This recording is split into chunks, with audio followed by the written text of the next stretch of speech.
നമസ്തേ. കഥകളതിസാഗരത്തിലേക്ക് സ്വാഗതം. നമ്മളിപ്പോൾ പഞ്ചതന്ത്രത്തിലെ മിത്രഭേദം എന്ന തന്ത്രം പഠിക്കുന്നതിന് വേണ്ടി മഹാഗുരുവായ സോമശർമാവ് രാജകുമാരന് കഥ പറഞ്ഞു കൊടുക്കുന്ന ഭാഗത്തെ കഥകളാണ് പറയുന്നത്. പിങ്കളൻ എന്ന സിംഹം നല്ല കരുത്തനായ സഞ്ജീവകൻ എന്ന കാളയുടെ ശബ്ദം കേട്ട് ഭയപ്പെട്ടു. മന്ത്രിമാരായ അവർ കുറുക്കന്മാരാട്ടോ, മന്ത്രിക്കുട്ടന്മാരെ, ക്രോഷ്ടാവിൻ്റെ മക്കളാണ്, ക്രോഷ്ടാവ് കുറുക്കനാണ്.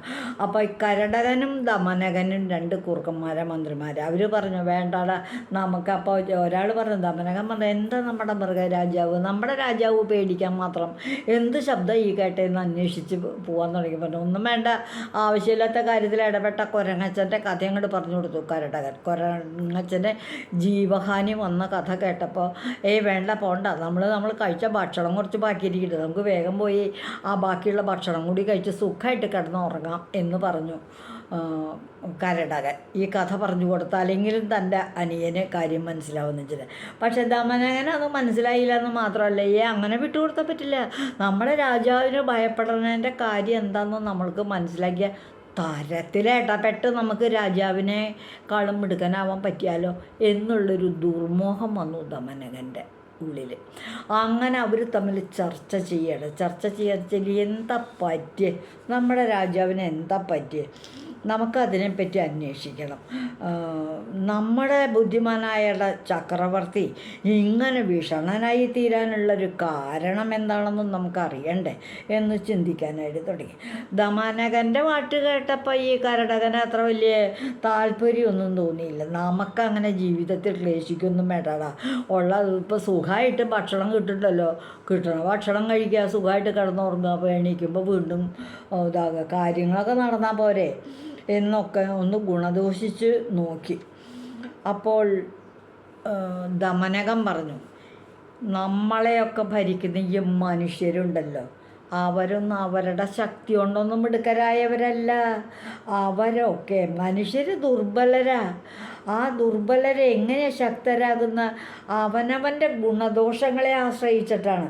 പർവ്വതത്തിൻ്റെ മുകളിലേക്ക് കല്ലുരുട്ടി കയറ്റാൻ എന്താ പാട്, അവിടുത്തെ താഴത്തേക്ക് ഇടാനോ വളരെ എളുപ്പത്തിൽ സാധിക്കും എന്നതുപോലെയാണ് ഈ സിംഹം തമ്പുരാൻ്റെ ഭയപ്പാട് എന്തിനോടാണെന്ന് നമുക്ക് കണ്ടുപിടിക്കണം, അതറിയണം എന്ന് തന്നെ ദമനകൻ ശാഠ്യം പിടിച്ചു.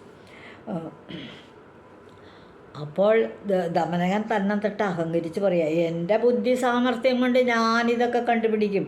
കാര്യം കുറുക്കനാണെങ്കിലും സിംഹത്തിൻ്റെ ഭയം എന്തിനോടാണെന്ന് ഞാൻ മനസ്സിലാക്കും ചേട്ടാ എന്ന് പറഞ്ഞു. രാജ്യസേവനങ്ങൾ, രാജാവിനെ സേവിക്കാൻ പല പല മാർഗങ്ങളുണ്ട്. ഞാൻ അതൊക്കെ നന്നായി പഠിച്ചിട്ടുമുണ്ട്. ആ മാർഗം ഉപയോഗിച്ച് ഞാൻ കണ്ടുപിടിക്കും. അപ്പോൾ കരടകന് നിന്ന് കാര്യമൊക്കെ ശരിയാണ്, കണ്ടുപിടിക്കാൻ പറ്റും, പക്ഷേ എനിക്കത്ര താല്പര്യമൊന്നുമില്ല. അത് ശരി, നിൻ്റെ കാര്യം എങ്ങനെയാണെന്ന് വെച്ചാൽ ചില മനുഷ്യരെ പോലെയാണ്. ഈ മനുഷ്യരുണ്ടല്ലോ നല്ല പോലെ അധ്വാനിച്ച് ബുദ്ധി സാമർഥ്യം ഉപയോഗിച്ച് മുട്ടുമുട്ടുക്കരാവുന്നവരുണ്ട്. ചിലർ കാര്യങ്ങളൊക്കെ അങ്ങോട്ട് തുടങ്ങി വയ്ക്കും, കുറച്ച് കഴിയുമ്പോൾ അതിന് തടസ്സങ്ങൾ വരുമ്പോൾ ഇട്ടേച്ച് പോകും. അങ്ങനെ ഒരു വിഭാഗമുണ്ട്. ചിലർ ജന്മനാ മടിയന്മാർ, അനങ്ങക്കള്ളന്മാർ, പണിയെടുക്കാൻ പറ്റാത്തവർ. ഉത്തമന്മാരുണ്ട്, മധ്യമന്മാരുണ്ട്, അധമന്മാരുണ്ട് മനുഷ്യരിൽ. അത് മനസ്സിലാക്കണം എന്ന് ഈ കഥയിലൂടെ രാജകുമാരന്മാരെ ഗുരു മനസ്സിലാക്കിച്ചു. ഉത്തമന്മാരെ അസലായിട്ട് അത്യധ്വാനം ചെയ്ത് സാമർഥ്യം കാര്യം നേടും.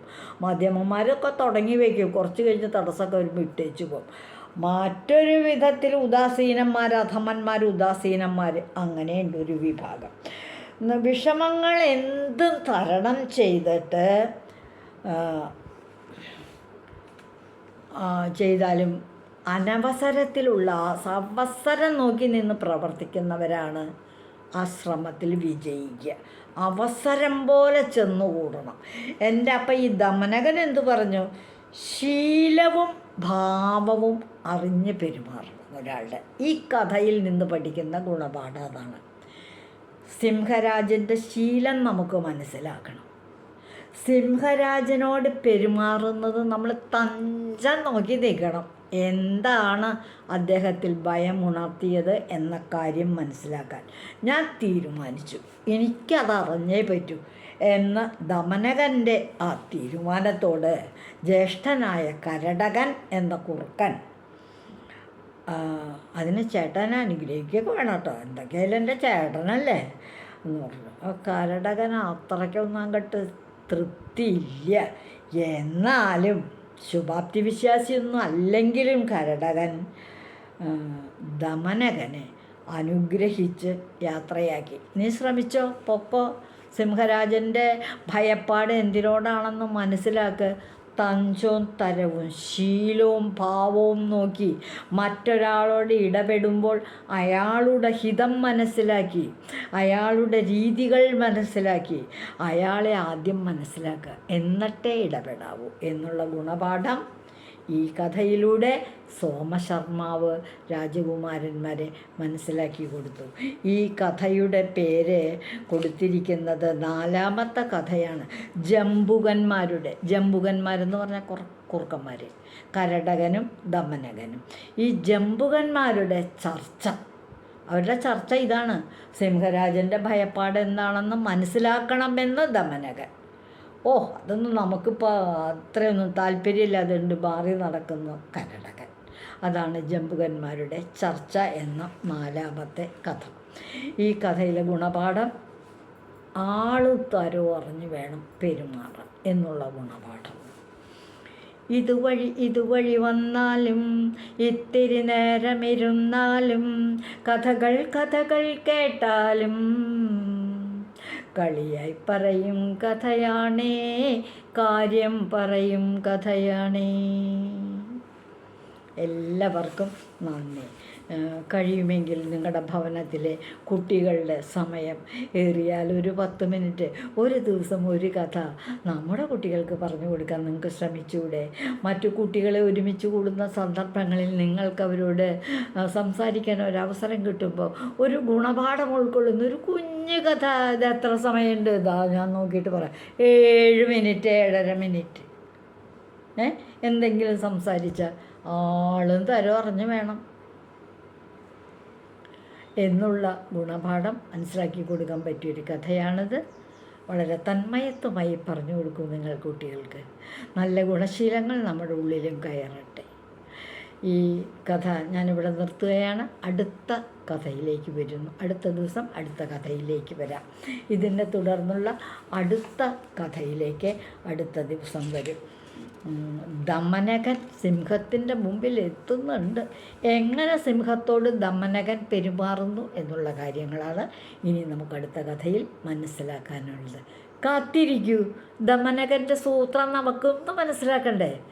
ഇതുവഴി വന്നാലും ഇത്തിരി നേരമിരുന്നാലും കഥകൾ കേട്ടാലും കളിയായി പറയും കഥയാണേ, കാര്യം പറയും കഥയാണേ.